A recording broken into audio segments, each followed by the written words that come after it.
En 1934, una mina de cobre en las montañas fue cerrada sin accidente oficial, sin derrumbe registrado y sin víctimas declaradas. Los informes dicen que el lugar era estable, que la ventilación funcionaba, que la roca no presentaba riesgo inmediato. Sin embargo, en menos de 3 semanas, todos los trabajadores abandonaron el sitio. No hubo explosiones. No hubo incendios. No hubo protestas. Solo una orden interna que decía: suspender las operaciones a profundidad. No continuar excavando. Esta es la historia de una mina que no colapsó, pero que dejó de ser excavada por razones que nunca se explicaron públicamente. Y lo más inquietante no es lo que ocurrió dentro de la mina, sino lo que los registros dejaron de medir a partir de ese momento. Capítulo 1. El lugar donde nada debía salir mal. En los registros geológicos del norte del país, la mina estaba catalogada como estable. No excepcional, no peligrosa, simplemente predecible. La montaña había sido perforada durante décadas. Las capas de roca estaban bien mapeadas. El contenido mineral justificaba la inversión. Y los ingenieros no habían marcado ninguna anomalía relevante. El proyecto se reactivó a comienzos de 1934, cuando el precio del cobre comenzó a subir lentamente. No fue una operación apresurada. No fue clandestina. Todo se hizo siguiendo los protocolos de la época. Los primeros equipos descendieron sin incidentes. Los túneles principales eran rectos, reforzados con vigas de madera gruesa. La ventilación funcionaba por presión natural y por sistemas mecánicos simples. La humedad estaba dentro de los valores esperados. Nada indicaba que ese lugar sería abandonado semanas después. Los trabajadores describían la mina como tranquila. No había ruidos extraños. No había desprendimientos. No había sensación de encierro más allá de lo normal. Y sin embargo, desde los primeros días, comenzaron a aparecer detalles que no encajaban en ningún informe técnico. Capítulo 2. Cambios que no figuraban en los planos. Los turnos eran largos, pero regulares. 8 horas bajo tierra, descanso, rotación. Al principio, los comentarios parecían irrelevantes. Algunos mineros decían que el aire se sentía más pesado en ciertas galerías. No faltaba oxígeno. No había gases detectables. Pero el cuerpo reaccionaba como si algo presionara el pecho. Otros hablaban de variaciones térmicas difíciles de explicar. Zonas donde el frío aumentaba de forma abrupta sin corrientes de aire visibles. Pasillos donde el sudor aparecía de golpe, sin esfuerzo físico. Los ingenieros lo atribuyeron a diferencias naturales de la roca. Hasta que comenzaron los cambios físicos. Dolores persistentes en las articulaciones. Inflamaciones leves en la piel de las manos. Una sensación de rigidez después de salir a la superficie. Nada grave. Nada suficiente para detener el trabajo. Pero hubo algo más. Varios trabajadores comenzaron a notar que el sonido dentro de la mina cambiaba según la profundidad. No eran golpes. No eran derrumbes. No eran máquinas. Era un patrón. Un pulso bajo. Rítmico. Como si la roca respondiera a la excavación con una vibración constante. Los instrumentos no lo registraban.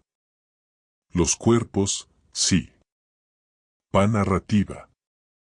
Y fue en ese momento cuando la compañía decidió profundizar más rápido. Capítulo 3. La profundidad donde el cuerpo empieza a fallar. La decisión de excavar más rápido no fue anunciada oficialmente. No hubo reunión general. No hubo comunicado visible. Simplemente, los turnos se extendieron. Las pausas se acortaron. Y las cuadrillas fueron asignadas a niveles más bajos con mayor frecuencia. La lógica era clara. Si había incomodidad, había que atravesarla y seguir adelante. Los primeros síntomas ya no eran solo físicos. Algunos mineros comenzaron a experimentar desorientación temporal. Momentos en los que no podían recordar con exactitud cuánto tiempo llevaban bajo tierra. Relojes que parecían atrasarse en los túneles profundos, aunque al salir marcaban la hora correcta. Hubo casos documentados de pérdida momentánea de equilibrio. Hombres que se detenían en seco, apoyándose contra la roca, con la sensación de que el suelo respiraba. Los supervisores tomaron nota. No alarmados. Solo atentos. Pero algo comenzó a repetirse con demasiada frecuencia para ser ignorado. Los trabajadores describían la misma sensación con palabras distintas. Como si alguien estuviera parado justo detrás de mí. Como si el túnel se cerrara sin moverse. Como si la mina supiera que estamos aquí. Ninguno hablaba de ver algo. Solo de sentir. Y esa diferencia fue crucial. Capítulo 4. Donde el sonido desaparece. A cierta profundidad, los ruidos habituales comenzaron a cambiar. El eco se apagaba más rápido. Los pasos no regresaban con la misma claridad. Las voces parecían absorbidas por la roca. Hubo sectores donde los mineros dejaron de hablar por completo. No por órdenes. Por instinto. El pulso rítmico seguía presente, pero se volvía irregular. A veces desaparecía durante minutos enteros. Otras veces regresaba con una intensidad que hacía vibrar las herramientas. Los geólogos realizaron mediciones adicionales. Las paredes no mostraban fracturas. La presión era estable. No había indicios de actividad sísmica. Sin embargo, los mapas acústicos comenzaron a mostrar zonas muertas. Espacios donde el sonido no se propagaba correctamente. No eran cavidades. No eran cámaras ocultas.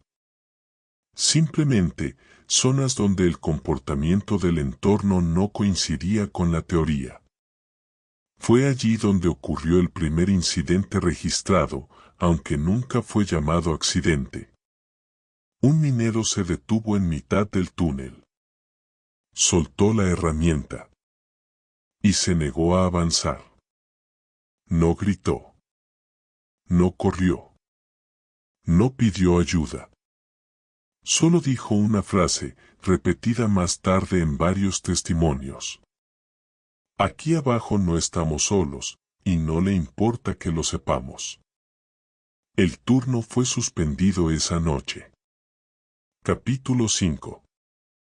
Los informes que no coincidían. A partir de ese día, los registros comenzaron a mostrar inconsistencias. Los informes de los ingenieros hablaban de estabilidad. Los reportes médicos mencionaban fatiga acumulada. Las bitácoras de los supervisores indicaban nerviosismo general. Pero ninguno de esos documentos explicaba por qué cada vez menos hombres aceptaban bajar. No hubo motines. No hubo huelgas. Solo negativas silenciosas. La compañía respondió de la única manera que conocía. Redactó informes internos adicionales. Clasificó los incidentes como reacciones al estrés. Y ordenó que ciertos sectores fueran temporalmente sellados. No por riesgo estructural. Por evaluación futura. Los trabajadores nunca volvieron a entrar en esos túneles. Y algo más ocurrió. A partir de esa semana, los instrumentos dejaron de registrar datos confiables en los niveles más profundos. No fallaban. No se rompían. Simplemente, marcaban valores que no podían ser interpretados. Como si la mina hubiera dejado de comportarse como una mina. Capítulo 6. La orden que no necesitó explicación. La suspensión llegó sin anuncio público. No apareció en tablones. No se comunicó por escrito a los trabajadores. Fue transmitida verbalmente, de supervisor en supervisor, con una precisión casi quirúrgica. No continuar excavando a mayor profundidad. Mantener solo operaciones de mantenimiento. No reabrir los sectores sellados. No se habló de peligro inmediato. No se mencionaron derrumbes. No hubo evacuación de emergencia. Simplemente, la mina dejó de avanzar. Los equipos de perforación fueron retirados de los niveles bajos. Las cuadrillas se reasignaron a trabajos superficiales. Las entradas profundas se cerraron con refuerzos temporales que, en teoría, no debían ser definitivos. Pero nadie creyó que volverían a abrirse. Los trabajadores lo entendieron sin necesidad de que se les dijera. Algo había cambiado. No en la roca. No en la estructura.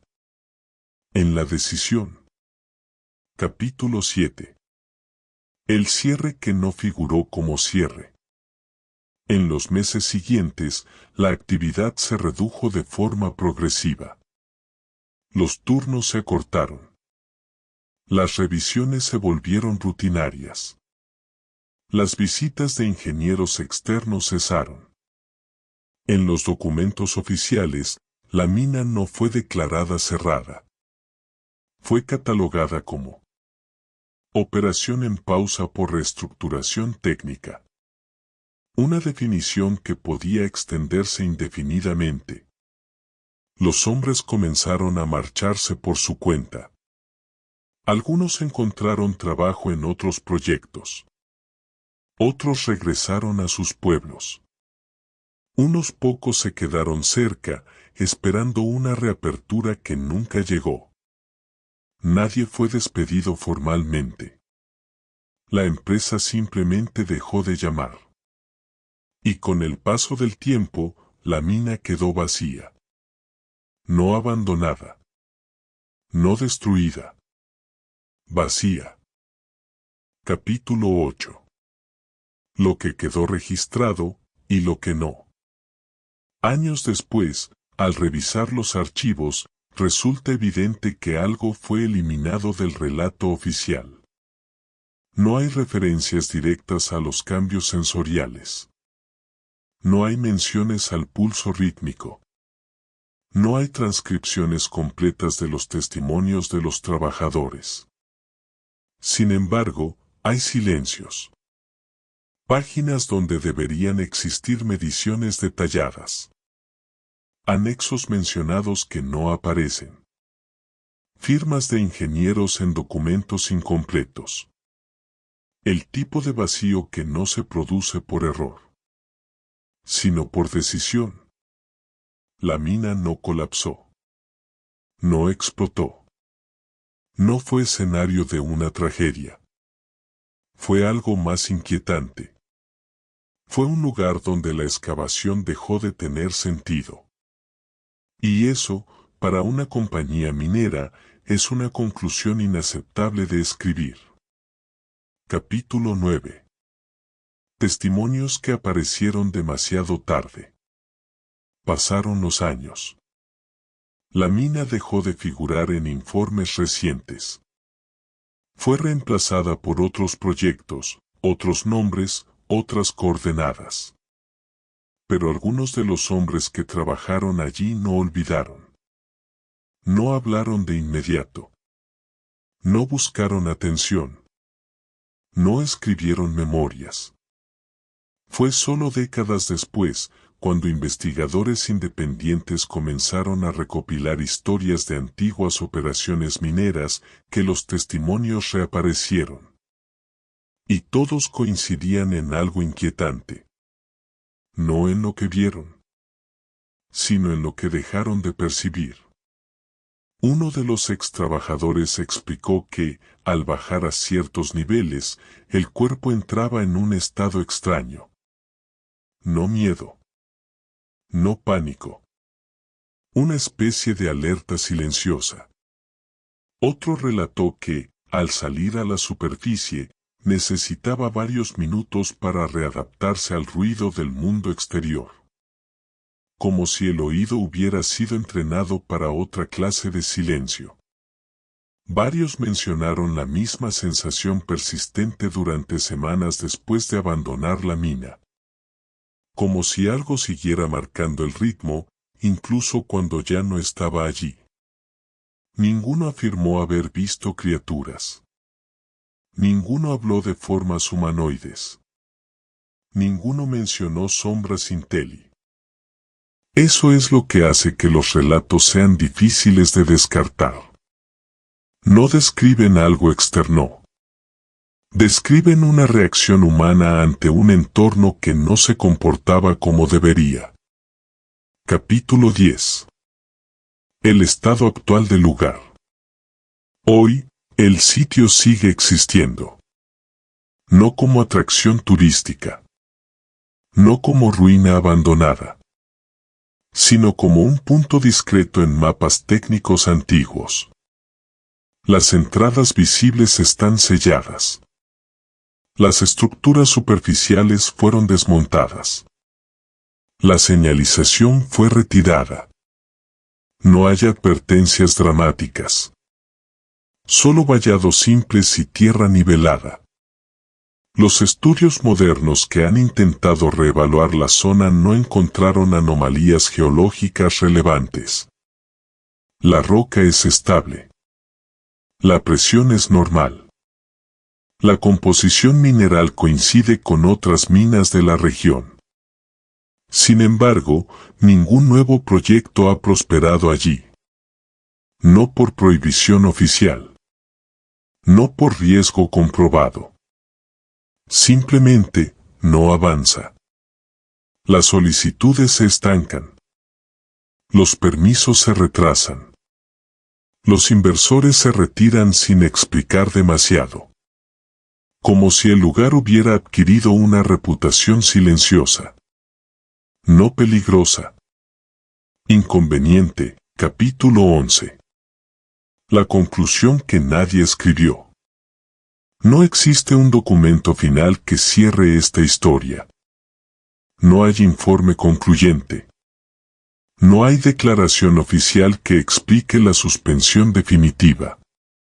Y eso, en sí mismo, es la parte más reveladora. Porque las industrias no abandonan proyectos viables sin motivo. Y cuando lo hacen, suelen dejar constancia. Aquí no ocurrió. La mina no fue vencida por la naturaleza, ni por la economía, ni por un desastre. Fue abandonada porque seguir excavando dejó de ser lógico. No rentable. No seguro. No predecible. Y en un entorno donde todo se mide, se calcula y se controla. Perder la capacidad de anticipar es suficiente para detenerlo todo. Epílogo. Lo que permanece bajo tierra. Allí abajo, los túneles sellados siguen intactos. No colapsaron. No fueron rellenados. Solo cerrados. El silencio que incomodó a los hombres permanece. El comportamiento extraño del sonido ya no importa. Los registros incompletos siguen archivados. No porque escondan algo extraordinario, sino porque documentan el momento exacto en que la excavación humana alcanzó un límite que no supo interpretar. Y decidió retroceder. En bajo flecha hacia la izquierda, fin del escenario completo.